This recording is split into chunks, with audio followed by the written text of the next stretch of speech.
اقرار بھائی، سب سے بڑا جو سوال ہے وہ یہ ہے کہ آپ نے اپنی تقریباً 5-6 ملین کی تنخواہ چھوڑی، اپنا سارا ایک سفر چھوڑا،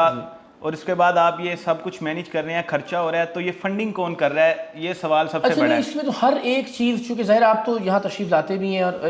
اس ماحول کا جو آپ پوچھنا چاہیں ایگزیکٹلی میں اس کا جواب دینے کے لیے تیار ہوں۔ مثال کے طور پر یہ دفتر ہے جہاں ہم بیٹھے ہیں، یہ 2021-22 میں ہم نے ریئل اسٹیٹ کے ایک کنسورشیم کے طور پہ کچھ دوستوں کے ساتھ مل کے اس کا آغاز کیا تھا، اور لاہور کا تقریباً ہر جرنلسٹ، ہر یوٹیوبر، چاہے وہ پی ٹی آئی کا حامی ہے، چاہے وہ سب جانتے ہیں، وہ یہاں مجھ سے ملاقاتیں کرتے رہے 2-3-4 برس سے۔ تو یہ آفس ہم دوستوں نے بنایا تھا، لیکن میں نے ان سے ریکویسٹ کی کہ ابھی چونکہ یہ غیر فعال تھا، ہم سائٹ آفس فیروز پور روڈ پہ لے گئے۔ تو میں نے کہا کہ ہم اس کو وقتی طور پر تحریک کے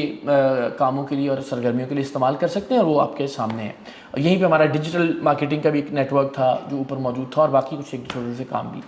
اس کے علاوہ جو جلسے جلوس اور کچھ ایونٹس ہو رہے ہیں، وہ مقامی لوگ آپ جانتے ہیں، نوجوان جو ہیں وہ یہاں بھی آتے ہیں، وہاڑی کے جس طرح ہمارے نوجوان ہیں، جلال پور کے جو ہیں، ان سے معلوم کیا جا سکتا ہے کہ وہ مقامی طور پر خود کچھ مل کے اپنے طور پر کرسیاں، ظاہر اس میں کوئی لاکھوں کروڑوں روپے تو نہیں لگا رہے، بہت ہی سادہ کنونشنز یا ایونٹس ہو رہے ہیں، وہ ان کو آرگنائز کر رہے ہیں۔ اور میں ذاتی طور پر، ظاہر میں چونکہ ریئل اسٹیٹ کے بزنس سے بھی وابستہ تھا، اور بھی اب 2-3 وینچرز ہیں ان کو شروع کرنے والا ہوں، تو ظاہر اللہ کی مہربانی سے وہاں سے بھی، اور اس کا ایک بڑا حصہ میں